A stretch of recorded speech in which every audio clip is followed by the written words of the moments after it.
एक बार गौरंगदास बाबा जी के माता पिता इनको ढूंढते हुए नवद्वीप में पहुंचते हैं। वहां पे पहुंचकर इनके गुरु रामदास जी से वो झगड़ने लगते हैं। रामदास जी ने समझाया कि देखो, आपका बेटा भक्ति करना चाहता है, उसको भक्ति करने दो।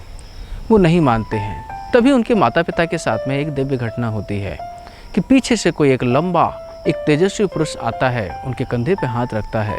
उनके पिताजी जब पीछे मुड़ के देखते हैं तो देखते हैं कि एक तेजस्वी महापुरुष हैं। तेजस्वी महापुरुष ने इनसे कहा कि आप क्यों व्यर्थ मोह में पड़े हुए हो? इस संसार में कोई भी वस्तु तुम्हारी नहीं है, और ये तुम्हारा जो बालक है ना, ये तो मेरा है और ये भगवान की सेवा के लिए है, इसको छोड़ दो। तभी पीछे से उनके गुरुदेव रामदास जी आते हैं और उनके पिता के से बोलते हैं, चलिए चलिए हम आपको किसी और व्यक्ति से मिलाते हैं।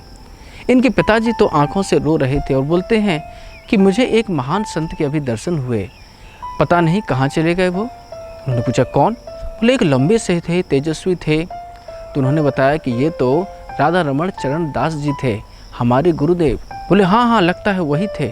कहाँ है वो, कहाँ है वो? उनके गुरुदेव हाथ पकड़ के ले जाते हैं और पहुँचते हैं जहाँ पे उनकी समाधि होती है। बोले यही थे क्या? बोले हाँ हाँ, यही थे। और उनकी तस्वीर देख करके और उनकी मूर्ति को देख करके समझ गए कि इनके साक्षात जो परम गुरुदेव हैं, इनके दर्शन मुझे प्राप्त हुए हैं। वो समझ गए कि तेजस्वी महापुरुष की कृपा से मेरे बालक को इतनी कृपा मिली है।